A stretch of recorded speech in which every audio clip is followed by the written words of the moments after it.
Ketika kamu kuliah di jurusan tertentu yang dikecilkan orang, coba jadi reporter aja dulu. Lakukan yang kita bisa lakukan aja, nggak harus selalu seideal Sakop itu, gitu ya. karena kondisi kita juga tidak seideal itu. Dari kerja di korporat, di media digital, jadi reporter TV, sampai produser salah satu program dari top tier media Indonesia, Trianisha berhasil membawa karirnya meroket di dunia kreatif. Selain kerja full time, ibu anak satu ini juga tetap aktif berkegiatan sebagai konten kreator loh. Pokoknya sesi ngobrol kali ini dijamin seru banget. Dan pastinya banyak insight dan pengalaman dari Nisha yang bisa kita pelajari. Let's check it out!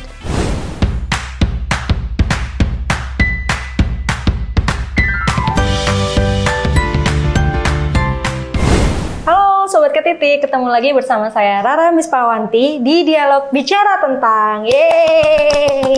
Kali ini kita kedatangan bintang tamu yang selalu keren sama seperti yang sebelum-sebelumnya, cuman dari bidang yang berbeda. Kalau sebelumnya kita udah ngomongin sama digital creator yang seorang banker, kali ini kebalik nih. Justru beliau itu kerja di perusahaan media yang tadinya itu medianya konvensional, televisi, dan sekarang beralih ke media digital, sekaligus tetap konten kreator. Langsung aja kita sambut Trianisha. Yeay, hai. Boleh dong nyapa ke teman-teman? Halo teman-teman, kenalin aku Trianisha, biasa dipanggilnya Nisha. Oke, keren banget ya Nisha ini. Jadi perjalanannya tuh konsisten ya, tetap di bidang kreatif yang tadinya dia di bidang televisi, terus move on ke digital, dan tetap sebagai konten kreator. Boleh dong mungkin cerita ke teman-teman tentang background dulu kali ya. Apakah kamu emang jurusan dari jurnalistik gitu, broadcast atau gimana? Oke, aku ceritain sedikit apa panjang nih? Bebas ya. Jadi kalau aku tuh sebenarnya pas kuliah itu aku justru sastra kuliahnya. Oh, oke. Jadi sama sekali nggak belajar jurnalistik, broadcasting, apapun itu pokoknya aku nggak pernah. Terkait ya? Iya. Oh, sama dong, aku juga sastra. Oh kamu iya. Sastra apa? Sastra Jerman. Aku sastra Inggris. Kamu Oh gimana? iya, aku di UI. Oh, aku di UGM. Iya. Nah, terus ternyata di waktu kuliah itu di semester 5 tuh ada pelajaran tuh yang membuat kita tuh harus latihan jadi pembawa berita, terus jadi reporter yang kayak gitu-gitulah. Terus akhirnya karena itu untuk ujian, jadi coba dong kita gitu nyari-nyari berita, terus nanti kan ditranslate ke bahasa Jerman gitu. Terus ternyata seru juga ya gitu nyari-nyari berita, habis itu jadi pembawa beritanya pas UASnya gitu. Sampai akhirnya aku dapet dari senior-senior gitu, coba yuk magang di media gitu. Waktu itu reporter online tapi magang, terus aku ya udah deh coba-coba. Oh ternyata seru juga ya jadi reporter online gitu. Terus meskipun kayak itu kan aku pulang kuliah, habis itu aku kerja tuh. Terus tapi gimana ya, capek tapi seru gitu. Iya, fun. Aku tuh ngerasa kayaknya aku banget nih gitu. Tapi sampai suatu hari tuh ada insiden kayak aku aduh sedih banget kalau diingat, kehilangan kamera. Jadi aku pakai kamera SLR yang lumayan mahal gitu, dan itu punya temen aku hilangin, tau nggak? Dari itu aku waktu magang. Jadi udah deh, aku kayaknya udah nggak mau lagi. Kayak trauma gitu trauma ya. Banget. Terus kayak gaji magang kan nggak seberapa, tapi aku ngilangin kamera yang harganya mahal banget. Terus udah akhirnya aku selesaiin kuliahku, magangnya aku selesaiin, abis itu aku selesaiin kuliah, terus aku sempet kerja di sebuah kayak perusahaan tambang gitu, aku jadi sekretaris dan junior researcher. Kebayang nggak kayak beda ya? Beda banget kan dunianya. Pakai bahasa Jerman nggak? Nggak sih, tapi bosnya itu ya orang Jerman. Bukan orang Jerman sih, tapi dia kayak dari sana gitu. Oh, I see. Ya, terus akhirnya aku ngerasa aku berapa bulan ya, kayak 7 bulan kerja di situ tuh rasanya kayak selamanya ya, kayak aku kok kayaknya nggak cocok deh pakai rok, pakai heels, ngurusin jadwal orang. Kalau researchnya sih aku emang suka, tapi ternyata yang hal-hal di luar itu, yang pertemuan di hotel-hotel mewah, terus networking di luar jam kerja, nemenin beliau tuh kayak, aduh kayaknya bukan lah ya, nggak aku banget. Sampai akhirnya aku keluar, terus aku nemu pekerjaan sebagai jurnalis di online lagi, tapi cuman 1,5 tahun kemudian aku ditarik yang ke TV-nya jadi reporter. ini lebih seru lagi gitu. Jadi kayak jadi okay. reporter TV itu ternyata seru banget ya, ketemu banyak orang, terus bener-bener pergi kemana-mana tuh kayaknya apa ya, buat aku nambah ilmu baru, nambah teman baru, dan lebih kenal banyak orang aja sih. Berarti dulu kamu kayak diposin di titik tertentu gitu? Nah itu aku banyak, jadi macam-macam, kayak di DPR pernah, di Polda pernah, di apa tuh namanya yang Tipikor, pengadilan Tipikor, tindak pidana korupsi aku pernah. Jadi kayak kalau ngobrol sama orang apa aja aku bisa. Berarti hard news ya? Gitu. Hard news emang, aku TV berita dulu. Jadi kayak emang ya semua berita terupdate ya aku tahu, aku kejar juga narasumbernya gitu-gitu kan. Udah, jadi aku nggak kerasa tuh sampai 8 tahun lah aku. Lamanya malah di TV berarti? Lamanya ya itu 8 tahun udah gabungan di online sama di TV sih. Itu online-nya tuh sebenarnya media online-nya TV itu gitu. Terus abis itu aku dipindahin ke yang TV-nya, terus kayak ya namanya kerjaan reporter sama aja lah ya, nyari berita intinya. Cuman bedanya yang ini kan masuk TV ya, ada pressure tersendiri nih gitu, kayak gimana cara aku nyampein berita tuh, aku jadi belajar terus aja ya, gimana ya caranya biar aku nyampein berita dalam waktu yang singkat tapi penonton tuh bisa paham ngerti, gitu. Oke. Berarti kamu malah sebenarnya kalau dibilang habis dari jurnalis online terus kamu ke TV, itu tuh bukan karena keinginan kamu, tapi ya emang dirotasi aja gitu sama kantor? Ditarik gitu, kayak udah kamu ke TV aja gitu. Ya sebenarnya beruntung juga sih, soalnya banyak banget yang nanya ke aku kayak adik-adik gitu, gimana sih caranya Kak biar jadi reporter TV. Terus aku kayak, aku ditarik dong. Aku kayak cuma dipindah begitu saja gitu, jadi kayak aduh aku nggak tahu lagi gimana gitu. Jadi ya udah, karena banyak orang yang menginginkan posisi itu dan aku dapat dengan lumayan privilege lah ya. Privilege dan nggak sesulit itu, jadi ya udah aku bersyukur banget sih waktu itu gitu. Gitu. Emang kalau yang di online tadi itu kan tadi kamu bilang bedanya yang sama di TV, kalau online itu nggak tampil di TV gitu. Emang kalau online reporternya itu seperti apa? Jadi emang gimana ya, di balik layar aja sih, bener-bener tulisan gitu Iya, outputnya? nulis aja. Jadi kayak misalnya ketemu narasumbernya, dan itu waktu di online aku bukan hard news ya, jadi hiburan gitu. Jadi aku nonton konser Taylor Swift gratis dulu. Seru ya. Konser-konser aku lebih ke musik, fashion gitu-gitu waktu itu. Jadi cuman nodongin voice recorder kan narasumbernya, habis itu nanti aku dengerin lagi, aku ketik kayak gitu aja sih. Itu seru juga sih, cuman jam kerjanya kayak jadi lebih panjang deh menurutku. Kalau di TV kan ada shift-shiftan dibagi. Kalau itu tuh kayak ya udah bisa seharian. Oke. Berarti beda lagi sama yang tadi kamu bilang ya, terakhir ini kamu di digital. Betul, balik lagi. Berarti online sama digital tuh agak berbeda? Sama aja sih sebenarnya. Jadi aku online dulu, media digital ya. Terus TV, aku balik lagi nih ke digital gitu. Lebih seru yang mana nih? Kalau lebih seru reporter TV sih jujur ya, lebih seru. Karena lebih tapi itu pemikiran aku dulu ya, karena dulu masih single, punya keluarga kecil yang harus aku kasih perhatian lebih ya. Terus dulu juga jomblo juga nggak masalah gitu. Kerja enak gitu. Iya. Pergi travel kemana-mana. Bener, aku nggak mikirin kayak aku harus cepet pulang atau gimana gitu. Tapi kalau kayak sekarang nih, karena aku udah jadi ibu, udah punya anak, punya suami, itu di digitalin, dan aku di balik layar ya, aku produser video. Jadi kayak lebih ya udah, aku ngejalanin peran itu sesuai dengan passionku yang aku suka. Ya udah gitu. Seru juga sih, tapi kalau diingat-ingat lagi waktu jadi reporter TV itu seru banget. Iya, seru banget. Misalnya nih kamu bisa sebutin 3 hal yang paling berkesan ketika kamu lagi jadi reporter TV gitu, tuh apa? Iya. Momennya gitu. Yang pertama itu pasti jadi setiap kali aku habis live report nih, pikiran aku tuh awalnya kan jadi kayak aduh aku tuh nggak bisa, tapi kan kayak trainerku tuh selalu bilang anggap aja lagi ngobrol sama orang tua gitu. Terus jadi aku banyak belajar tuh, latihan di cermin, terus aku berhasil berhasil mengalahkan ketakutan dan insecurities aku yang banyak banget untuk akhirnya bisa ngomong di depan kamera gitu. Itu satu. Terus yang kedua, ketemu sama banyak banget orang terkenal, terus yang sampai sekarang masih kontakan gitu ada. Iya, jadi kayak wah mereka masih ingat aku, dan gimana ya, kayak dianggap juga lah ya gitu. Terus ya yang ketiga ya, pergi ke banyak tempat gratis gitu sih. Walaupun aku nggak sebanyak teman-temanku yang lain ya, pergi ke kemana-mana gitu. Aku nggak sebanyak mereka, tapi aku tetap bersyukur banget aku pernah pergi ke tempat itu dan ketemu orang yang hebat-hebat gitu. Oke. Itu mungkin alasan kenapa sekarang banyak orang pengen jadi reporter TV kali ya. Iya benar, walaupun mungkin media TV-nya itu mungkin sekarang udah nggak terlalu banyak orang yang nonton ya, tapi tetap ada gitu loh ya, orang-orang pasarnya yang ada lah. Pasarnya masih tetap ada yang pengen banget ya aku jadi kayak kakak ini, jadi reporter masuk TV gitu.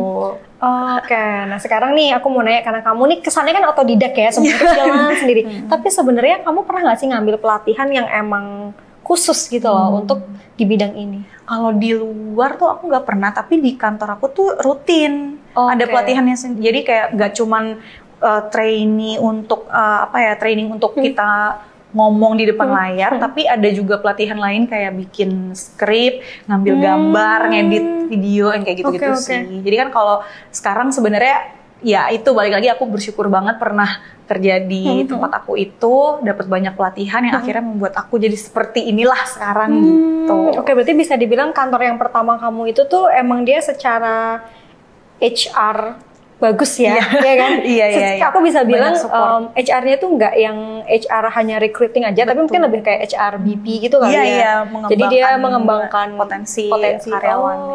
Oke. Bagus ya. Kalau misalnya nih, andai kata gitu kan, di TV lain nggak ada gitu kan, training-training yang seperti itu. Terus siapa tahu yang nonton ini ada orang-orang yang aspiring seperti kamu, atau bahkan mungkin dia udah join gitu, dia udah keterima, tapi kantornya ternyata nggak ada pelatihan. Dan dia lagi bingung, pengennya tuh ngambil pelatihan apa sih yang bakal kepake banget gitu. Menurut ini kamu kalau posisinya jadi reporter ya? Iya, boleh. Kelas public speaking sih. Jadi kalau kayak teman-teman aku tuh reporter, habis tuh, jadi kalau reporter tuh jenjangnya tuh 2, bisa jadi presenter, yang atau news anchor gitu, bisa juga jadi produser. Kalau kayak aku kan jalurnya produser nih. Nah tapi selain teman-teman aku yang news anchor itu, mereka tuh bisa, karena mereka belajar public speaking lebih banyak, ya bisa jadi host, jadi ya kayak kamu gitu, bisa jadi host, jadi MC gitu kan. Itu kan juga sebenarnya skill yang nggak semua orang punya nggak sih?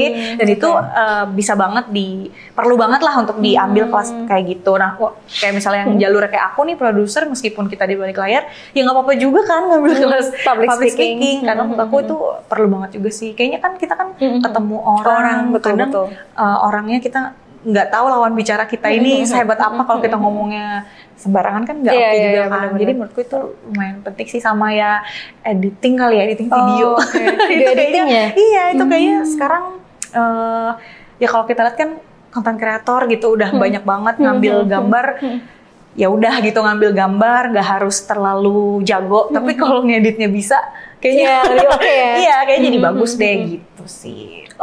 Oke, berarti 2 kelas gitu ya kalau misalnya teman-teman pengen enroll di karir yang seperti ini, public speaking sama video editing ya. Itu menurut aku ya. Iya, menurut kamu. Kalau yang lain mau tambahin boleh loh, Rara mungkin mau tambahin. Aduh, tidak. Terima kasih.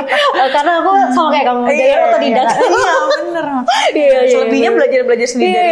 Iya, aku juga kebetulan sama kayak kamu persis sih, kayak ya dibilang privilege. Sebenarnya kita berusaha keras juga ya. Tapi jalannya ada, terus dapat pelatihannya jadi gratis gitu. Iya, benar, aku juga sama sih. Menarik. Nah, kalau misalnya yang bidang penulisan nih, kan tadi kamu ada sempat mention di awal banget, kamu tuh reporter online-nya fokusnya kayak verbatim gitu lah ya, kita dengerin recording, terus kamu transkrip dan segala macam. Untuk penulisan menurut kamu tuh perlu nggak sih kita harus ngambil, kan banyak course sekarang ya, perlu nggak sih diambil atau sebenarnya nggak harus ngambil course gitu? Kayaknya enggak juga nggak apa-apa deh. Kalau menurut aku nulis tuh yang penting kamu tahu yang mau ditulis tuh apa. Jadi kayak tema besarnya apa, terus apa aja informasi yang kamu dapat tentang itu, dan sering-sering latihan sih kayaknya. Kalau aku tuh karena aku anak sastra kali ya, jadi kan nulis terus EYD yang bener kita tahu kan. Kamu kan juga sastra pasti tahu. Sedikit banyak secara garis besar tuh kita tahu. Tapi mungkin kalau orang lain yang nggak belajar sastra, ya banyak baca buku, banyak latihan nulis. Itu sih harusnya cukup ya gitu. Tapi mungkin agak beda kalau penulisannya tuh SEO kali ya. Kan ini kan beda ya gitu. Bener, kita bisa bilang beda kan. Kayak nulis skrip itu, skrip nggak harus SEO kan. Nah, aku kalau SEO masih belajar juga. Iya kan, bener kan? Aku juga sama soal kalau SEO aku masih ya terus lah belajar. Tapi kalau yang non SEO related yang nggak technical banget, oke, bisa lah ya. Oke, nah sekarang kita ngomongin di luar kehidupan kamu sebagai pekerja kantoran nih. Tadi kan ada mention kamu udah menikah, terus habis itu kamu ada bilang kayaknya kehidupannya berbeda gitu. Emang apa sih yang membuat berbeda gitu dengan profesi kamu yang sebenarnya sama selama 8 tahun, tapi status kamu yang berubah gitu. Bedanya apa? Bedanya tuh kayak kalau dulu aku jadi reporter TV, aku masih single, ya itu tadi aku bisa kerja selama apapun itu, aku masih enjoy aja gitu, masih seru aja. Terus sekarang nggak enjoy? Pengennya pulang mulu, Bun. Oh iya. Kalau sekarang tuh rumah gitu. Iya, maksudnya kalau emang harus kerja misalnya mulai dari jam 8 ya, boleh nggak jam 5 tuh aku udah di rumah lagi gitu. Rasanya tuh karena apa ya, ada anakku video call terus ya, kayak kapan pulang kan, jadinya sebenarnya kayak aduh aku masih kerja nih gimana ya gitu. Akhirnya ya udah, tapi aku tetap berusaha untuk kayak ngerjain aja semua kerjaanku sampai tuntas, sampai selesai baru aku pulang gitu.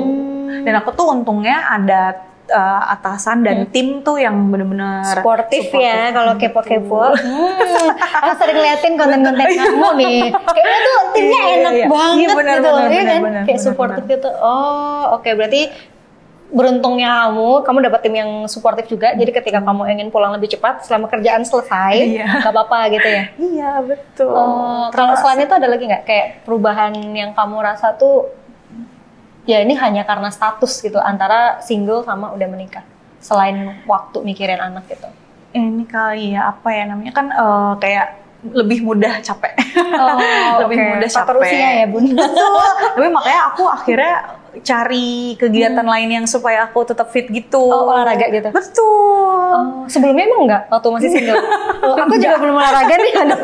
Waktu dulu kan kayak masih sehat-sehat aja, ngerasanya kayak nggak jompo-jompo banget gitu. Kayaknya abis liputan, abis jalan ngelilingin Monas sejauh itu, atau jalan kaki berapa jauh tuh pulang-pulang nggak berasa gitu. Tapi kayak kalau sekarang kan, aduh capek juga ya. Makanya akhirnya aku sebenarnya kayak baru setahun terakhir lah aku coba buat, kayaknya aku harus ini deh, apa ya, membuat diriku lebih fit gitu. Ikut apa tuh? Aku lari.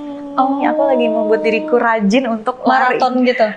Ya belum sampai maraton yang 42 kilo sih ya. Aku tuh masih 10 kilo aja lari. Tapi maraton gitu? Iya, aku suka ikut race itu lah, lari. Walaupun akunya sih paling belakang kali ya. Itu nggak apa-apa. Itu kan melawan diri sendiri gitu. Kita nggak mau jadi yang pertama. Kalau bisa nomor satu bagus lah ya. Tapi kalau nggak bisa nggak apa-apa lah. Iya, makanya aku pokoknya penting aku punya kegiatan yang bisa bikin aku tetap apa ya, tetap sehat, tetap kuat gitu-gitu. Dan waktu itu juga sempet nge-gym gitu. Ya lumayan sih, bisa stress release juga, detox pikiran-pikiran negatif juga gitu. Berarti menurut kamu nih, kan kamu ada mention stress relief tuh kan, ada stressnya ya. Gimana caranya kamu selain olahraga gitu untuk mengatasi stres-stres di pekerjaan ataupun di rumah gitu? Itu kan seperti di perusahaan lain, di posisi apapun pasti kan ada gejolak, ada dinamika. Terus kayak gimana ya caranya biar ini tuh stresnya tuh nggak terlalu bikin stres banget ya, sampai burn out gitu. Nah, biasanya aku caranya yang ya itu tadi sih, aku balik lagi ya, aku tuh beruntung banget di tempat kerja yang sekarang tuh atasanku, timku gitu tuh semuanya benar-benar bisa diajak ngobrol. Jadi kayak kalau aku udah ngerasa kewalahan sendiri, aku biasanya ngobrol sama atasan dulu, terus nanti sama teman-teman kira-kira gimana ya caranya biar kita tuh nggak tiba-tiba dapat kerjaan setumpuk-tumpuk tuh biar kita nggak menderita tuh gimana ya gitu. Akhirnya setelah diomongin, kita cari solusinya sama-sama, biasanya lebih terurai tuh gitu. Terus kayak aku ngonten sama teman-teman kantor itu biasanya jadi apa ya, nambah-nambah semangatnya mereka gitu, kayak besok ke kantor dengan penuh semangat, pakai baju bagus, catokan gitu misalnya, harus soalnya mau bikin konten gitu. Jadi aku ngerasanya oh ya ternyata lumayan ya kayak gitu, bikin nambah-nambah semangat, ngilangin stres dikit-dikit. Udahlah walaupun lagi ada deadline banget nih ya, sedikit lah 5 menit kita ngonten gitu. Jadi kayak walaupun stresnya hanya berkurang sedikit, tapi nggak apa-apa, tetap refresh terus gitu kalau menurutku sih. Berarti kamu kayak nyari, bisa dibilang bukan pelarian tapi lebih kayak kegiatan gitu ya? Iya, biar yang pertama kamu punya teman-teman curhat gitu lah ya, jadi harus punya teman curhat dulu. Betul. Entah siapapun itu. Terus yang kedua, kamu nyari kegiatan yang membuat kamu tuh bersemangat ya, bisa dibilang. Berarti kamu ngonten tuh bersemangat ya? Betul. Kenapa tuh? Soalnya apa ya, kalau aku kan aku tuh dari 2015 aku udah konten ya.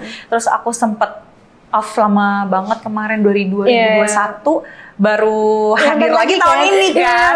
Jadi selama off itu tuh aku menyadari kayak dulu kan kita juga ketemu karena kontennya kan. Jadi 2019. Iya, jadi aku habis itu aku off. Ya kan.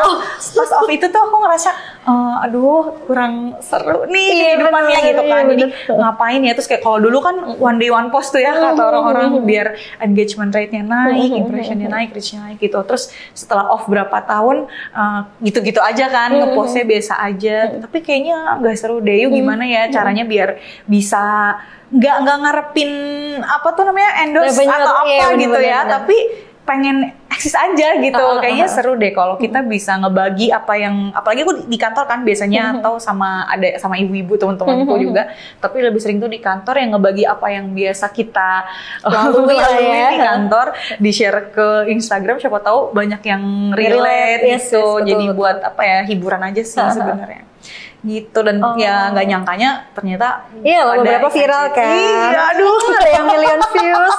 Aku liatin loh.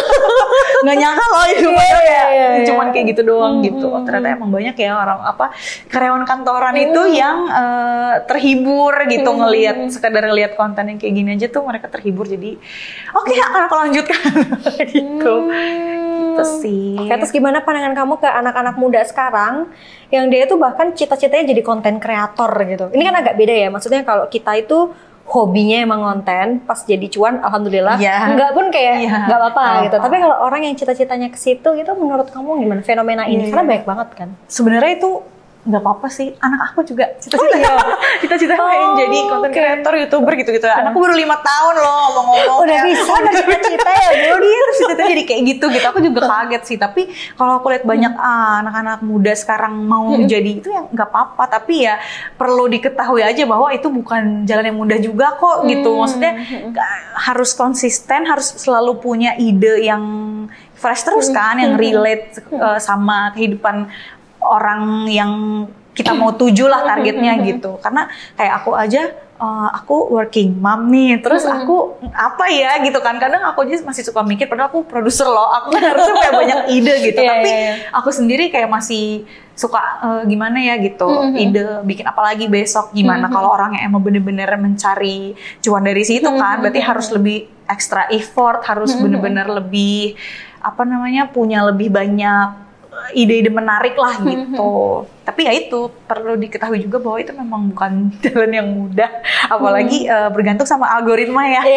Kita juga nggak tahu gimana cara bacanya kan, gimana cara kerjanya gitu. Tapi ya nggak apa-apa sih, aku malah salut kalau ada orang-orang yang bisa sukses di jalur itu. Gitu. Karena kita ngalamin dan susah ya. Betul. Terus kita berhenti. Itu dia makanya, apalagi kita sambil kerja juga kan. Benar. Oke. Kamu ada mention kalau walaupun kamu sebagai seorang produser, ternyata ide-ide itu juga tetap susah gitu.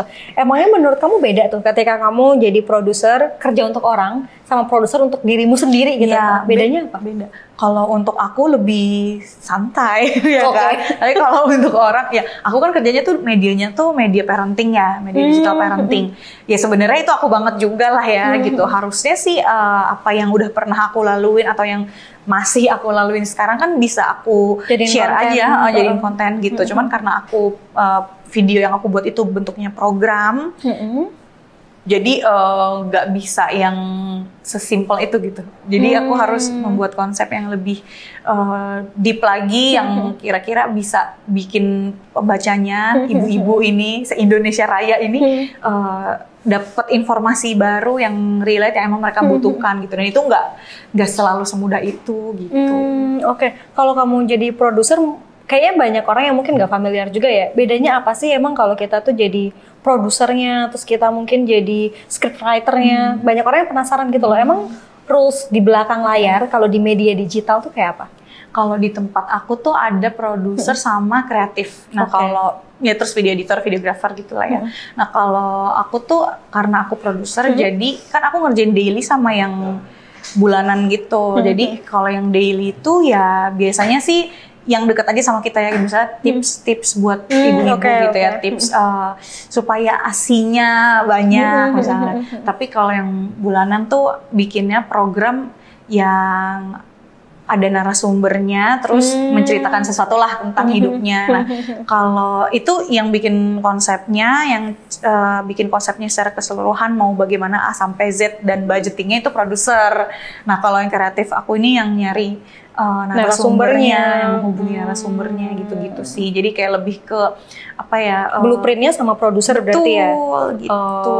Cuman yang manage executionnya tim kreatif. Betul. Oke. Berarti bukan dari tim kreatif yang ngide, terus habis itu produser mencoba merealisasikan gitu. Jadinya kadang-kadang bareng-bareng juga sih sebenarnya. Bisa kayak gitu ya kayaknya ya kan. Cuman tetap blueprintnya dari produser ini gitu kan ya. Oke, menarik. Berarti kalau misalnya teman-teman, let's say ini ada lowongan gitu. Kalau pengen gitu kan, kayak kamu tuh judulnya apa? Produser gitu tuh. Produser gitu. Betul, produser. Tapi ya itu biasanya, aku nggak tahu ya kalau di media lain tuh kayak gimana. Ada juga yang fresh graduate gitu jadi produser di suatu media, biasanya ada juga, tapi mungkin bukan media besar banget ya gitu. Kalau soalnya kalau yang kayak aku nih harus udah berpengalaman dulu gitu. Jadi kalau yang baru-baru banget ya masuknya kreatif dulu, baru nanti biasanya gitu ya. Betul, nanti baru jenjangnya ke produser gitu. Oke, berarti ada jenjang karirnya ya tetap ya. Terus setelah produser apa nih? Harusnya eksekutif produser ya biasanya tuh kalau di TV eksekutif produser, di media digital juga ada eksekutif produser. Bedanya apa? Bedanya mereka tuh lebih, kalau di aku tuh nggak ada nih, adanya tuh headnya. Terus jadi beliau ini si eksekutif produser ini orang yang menentukan gitu. Jadi kita ngasih banyak banyak bahan makanan nih, terus nanti eksekutif produser tuh yang memilih, menentukan mana yang layak untuk di-share, mana yang enggak gitu. Schedulingnya itu dari kamu juga atau gimana? Scheduling apa nih? Misalnya nih konten yang ini mau let's say di pick up, terus habis itu apakah kamu langsung ngasih tahu atasan kamu, oh ini mau buat hari ibu let's say, atau ini mau buat ini gitu, atau itu gimana? Biasanya kita yang konsep dari dulu. Kamu ya? Gitu. Terus dikasih ke mereka, ke eksekutif produser, baru oh iya boleh yuk kita bikin gitu. Ya, emang kalau di TV prosesnya lebih panjang, tapi kalau aku yang di sini nggak sepanjang itu sih. Paling hanya ke satu atasan aja, habis itu approve, udah jalan. Scriptwriter berarti under si kreatif? Scriptwriter, iya. Betul. Terus tim yang bantuin kamu nggak ada gitu? Kamu kerja sendiri gitu? Aku single contributor. Aku sendiri. Bener kan? Iya, dari cerita kamu kayak single contributor gitu ya? Tapi ya itu tadi, tim aku kan kreatif sama videographer, video editor yang alhamdulillah tuh kita solid banget. Jadi kadang aku juga bisa tuker pikiran sama mereka. Aku tuh pengen bikinnya gini loh. Kamu bisa nggak mewujudkannya misalnya kayak gitu. Oh bisa Mbak, bisa. Oh ya udah gitu. Jadi emang itu sih perlunya diskusi. Aku juga jadi tertarik loh. Ayo loh.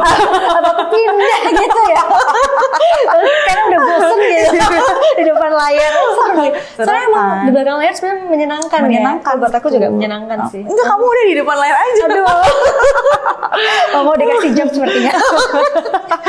Iya, soalnya ya itu sih tanggung jawabnya itu kan lumayan ini berat gitu, karena kalau buat aku nih sekarang, karena aku juga ibu, aku kerja di media parenting yang emang target marketnya ibu-ibu. Segala informasi yang aku mau share gak bisa asal-asalan. Aku harus narasumbernya harus ada dokter, psikolog, spesialis anak gitu-gitu.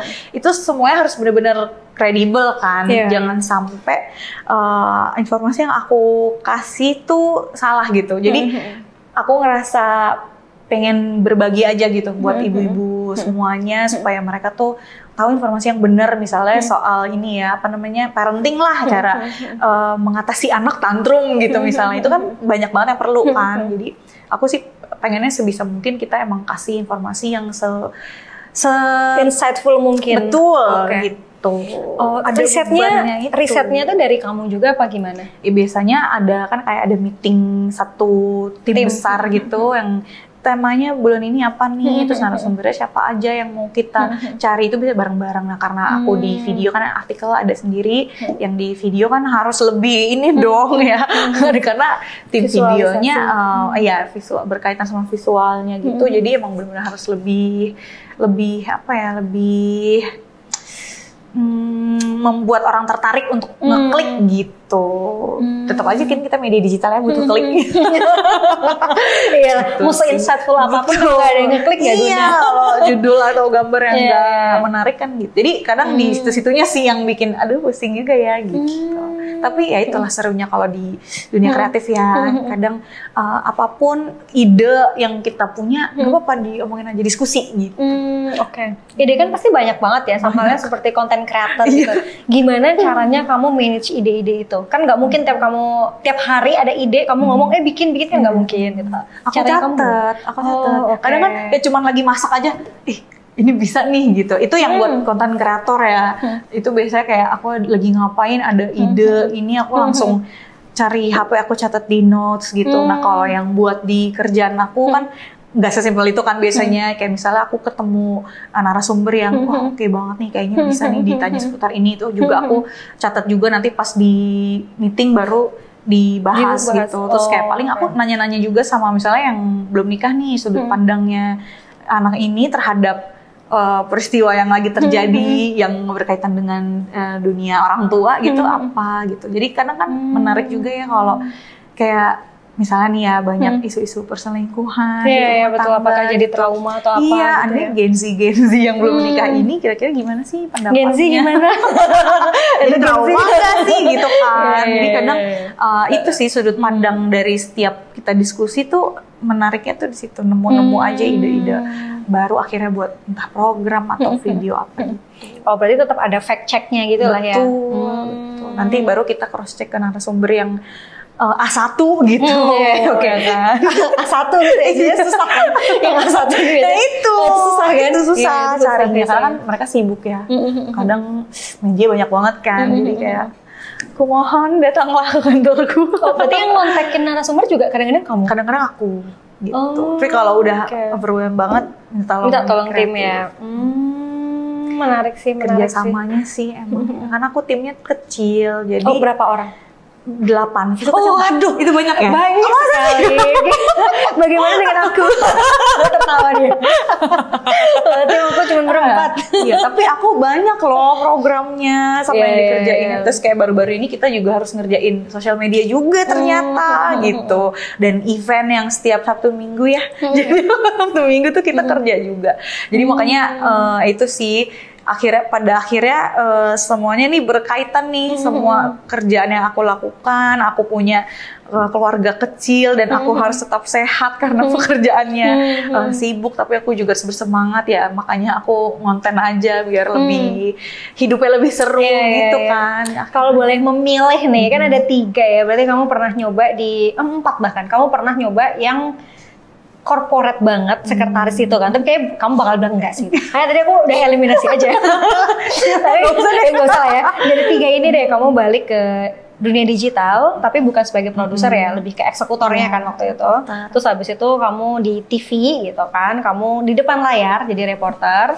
Terus habis itu kamu yang sekarang juga ngonten gitu. Kamu prefer yang mana? Kalau boleh memilih cuma satu. Kalau aku bisa memilih gitu.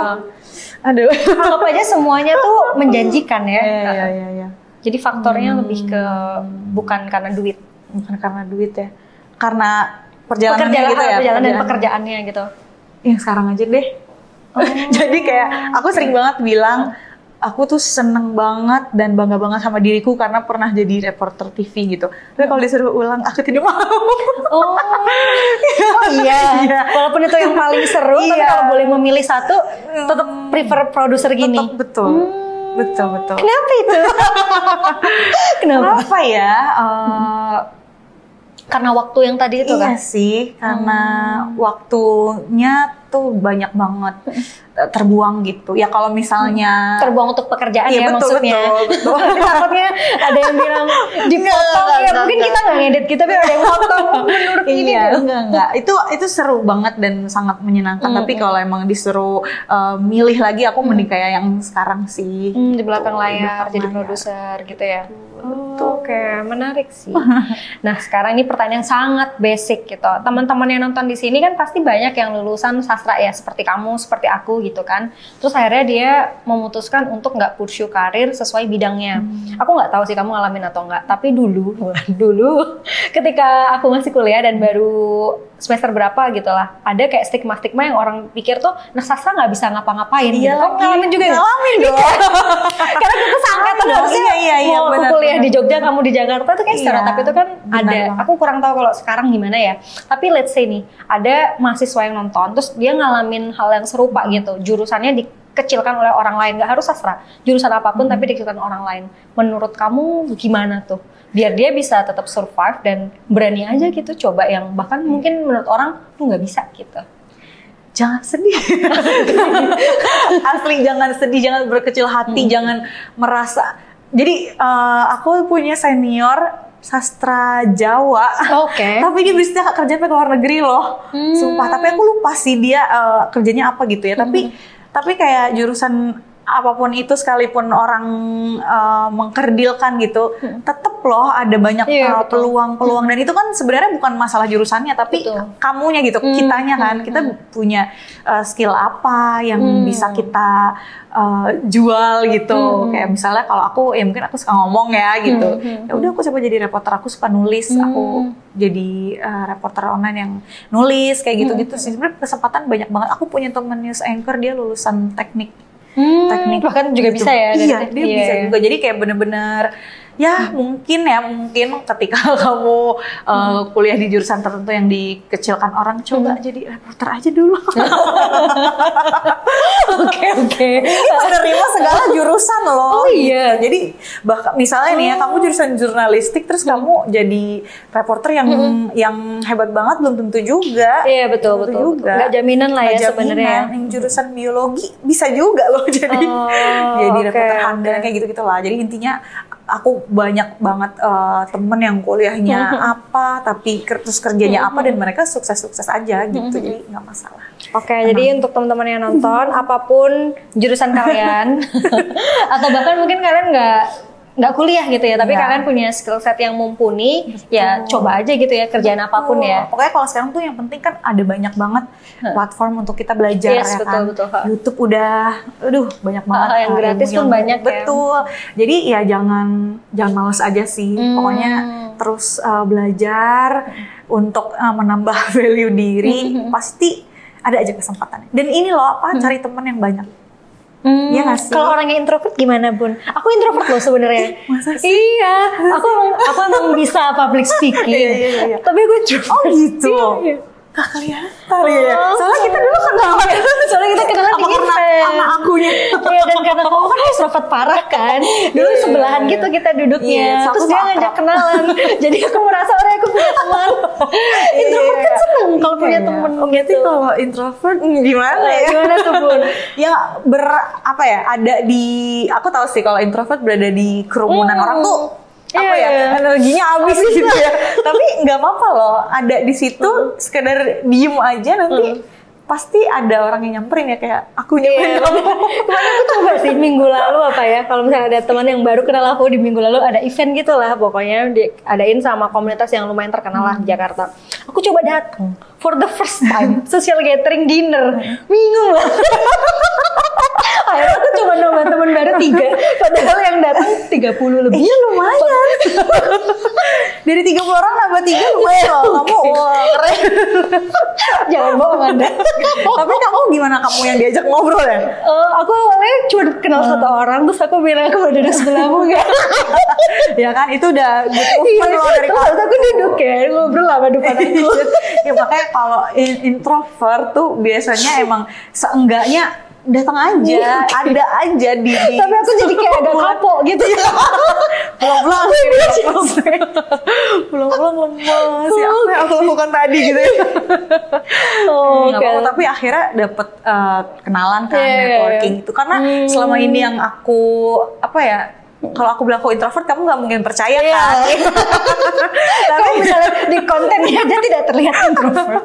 Jadi kayak selama ini aku dapat banyak kesempatan tuh dari kayak gini lah, ini sama kamu juga kan karena networking. Jadi ya gitu sih, introvertnya Anda cobalah gitu berbaur dalam suatu keluar zona nyaman gitu ya maksudnya. Gitu. Akan ada sih walaupun itu berat. I've tried a tapi kayaknya make it lah, beberapa orang nggak ngira aku introvert soalnya. Aku juga. Walaupun sangat lelah. Ngeblend dengan sangat meyakinkan. Yang penting meyakinkan. Oke. Menarik sih. Kalau kita ngomongin bidang konten lagi nih gitu kan, seperti aku yang udah lama nggak ngonten terus mau balik konten, kan aku harus berguru ya sama dia yang belum lama balik kontennya udah jutaan views, terus puluhan ribu udah kayak aduh cincai lah ya. Enggak juga. Jadi itu gimana tuh awal memulainya? Jadi tuh kenapa akhirnya aku ngonten lagi, kan banyak nih ya alasannya. Karena itu tadi aku pengen eksis, aku butuh hiburan. Tapi sebelum ke situ tuh aku sendiri pernah megang akun media sosial sesuatu gitu. Terus ternyata viral. Ada konten yang viral ya? Iya betul. Terus sampai akhirnya jadi aku banyak belajar lah gimana sih caranya buat naikin konten yang kayak gimana. Terus pokoknya aku belajar banyak teknisnya lah gitu. Jadi nggak cuma bikin konten setiap hari, tapi pasti ada lagi nih yang bisa kita lakukan supaya kontennya tuh naik terus. Nah aku tuh belajar dari situ waktu itu. Akhirnya karena aku gemes, sudahlah aku udah nggak mau pegang akun itu lagi, aku sendiri aja. Karena pernah dengar nggak sih biasanya anak yang megang sosial media di kerjaannya pasti sosial medianya sendiri terabaikan kan gitu betul, kan. Nah, sama sih aku juga kan. Karena aku tidak mau coba di dirimu sendiri. Akun aku sendiri. Nah akhirnya ya itu sih ternyata gimana ya kalau misalnya mau ngepost konten tujuannya apa dulu gitu. Kamu mau untuk dirimu sendiri atau emang kamu pengen buat orang lain suka sama kontennya? Bedanya apa? Kalau buat kita sendiri kan ya bebas-bebas aja mau ngepost apapun, nggak banyak pikiran gitu. Tapi kalau kamu emang pengen share konten untuk menghibur orang lain, berarti kamu harus pikirin sudut pandangnya orang lain.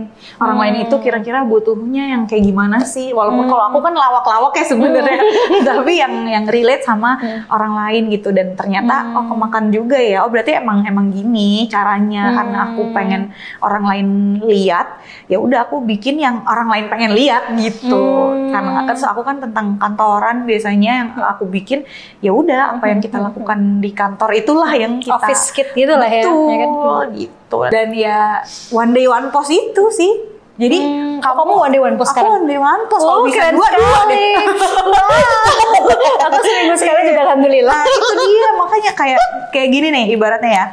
Kamu pengen insight kamu naik nih, engagement rate kamu naik, tapi kamu ngepost hari Senin, terus hari Minggu, abis itu minggu depannya lagi, gimana algoritma bisa ngebaca gitu kan, gimana konten kamu tuh bisa menyebar, makanya post lah setiap hari gitu, jadi kemungkinan untuk ditangkap sama lebih banyak orang tuh lebih ada gitu. Betul. Oke, terus gimana kalau misalnya dia itu kayak kalau writer kan ada writer's block gitu ya, aku belum tahu lah istilahnya apakah creator's block. Iya, creator's block ya, iya aku juga nggak tahu. Aku nggak tahu ya, tapi kan ada ya momen kayak gitu pasti sebagai content creator. Kamu pernah ngalamin nggak? Ya pernah lah, hari ini aja aku nggak tahu mau ngomong apa. Oke, itu alasannya kamu ngajak bikin konten. Abis ini pulang ini. Iya. Ngalamin. Gimana cara kamu overcome itu? Sedangkan kamu udah komitmen pengen konsisten tiap hari ngepost. Gitu. Iya. Kadang itu sih dari hal-hal kecil yang aku alamin sebenarnya. Kalau misalnya kayak udah bingung banget nih mau ngepost apa ya. Kadang aku cuma ini tau nggak, aku lagi ngapain kayak lagi kerja, terus aku taruh kamera, pokoknya rekam aja dulu, nanti tinggal dikasih teks belakangan. Kan sekarang lagi banyak kayak gitu kan. Kayak yang penting ada dulu ya. Kalau kamu nanti lihat konten aku yang kayak gitu, berarti aku lagi ngerasain vlog itu ya. Tinggal ditambahin teks gitu. Daripada nggak ngepost, jadi menurut kamu post aja deh. Post gitu aja, tapi ya yang relate tetap gitu. Misalnya kayak cuman mau lagi ngapain tapi tinggal dikasih teks, nah teksnya itulah yang relate ya. Betul, yang bikin orang tuh iya ya gue juga nih gitu. Aku kan ngincer itu dari viewers aku sebenarnya gitu. Ya ampun, udah kayak berasa hebat banget. Udah. Tetap dong. Gak apa, kita kan ini platform untuk ngobrolin suka-suka. Yang penting ada yang relate. Tujuannya sama. Kita gak mencari se-Indonesia relate sama konten kita. Yang penting ada yang relate kan. Oke, menarik sih menurutku. Gak tahu menurut yang lain. Semoga menarik juga ya. Oke. Bener kan? Itu menarik sih. Oke. Nah, kita kembali ke topik yang agak serius. Sekarang ngomongin tentang anak kamu nih. Kamu topiknya tuh parenting di kerjaan. Kamu sendiri ibu punya anak gitu. Sebenarnya ada nggak sih momen dimana kamu tuh malah ngerasa tertampar dengan konten kamu sendiri gitu? Karena kan parenting tuh sebenarnya bisa dibilang ilmu yang sebaiknya dilakukan. Tapi kan namanya perempuan, ibu, mereka tuh kadang punya standarnya sendiri. Ngerti kan yang maksud aku? Walaupun aku belum punya anak, tapi karena aku udah menikah, kan aku kadang denger juga lah ya, kamu kok belum punya anak? Wah, aku ada standar-standar gitu lah. Dan aku nggak selalu follow the standarisasi itu lah ya. Kamu mungkin juga ada gitu. Nah, gimana caranya kamu tetap bisa nggak seidealis itu ketika kamu bikin konten gitu? Yang paling bikin aku ketampar tentu saja tentang gadget ya. Penggunaan gadget ke anak. Gimana? Karena kan kayak kalau kita ya gimana ya, idealnya anak masih balita gitu ya jangan dikasih gadget gitu. Tapi kan kadang kita terdampar pada situasi yang aku lagi harus kerja, harus meeting, suamiku juga. Terus anak aku rewel banget gitu. Mau nggak mau kadang ada deh kasih gadget aja gitu. Terus besoknya narasumber aku bilang, tolong ya anaknya jangan dikasih gadget gitu. Itu kayak, aduh, aku sendiri melakukan itu gitu. Jadi kayak kadang aku, ya udah deh tips dari psikolog anak ya biasanya, aku coba sebisa mungkin aku coba yang paling bisa aku lakukan gitu. Tapi kalau emang aku nggak bisa, ya udahlah gitu. Aku yang menanggungnya gitu. Tapi kadang kan kalau di media parenting kan semua ideal kan.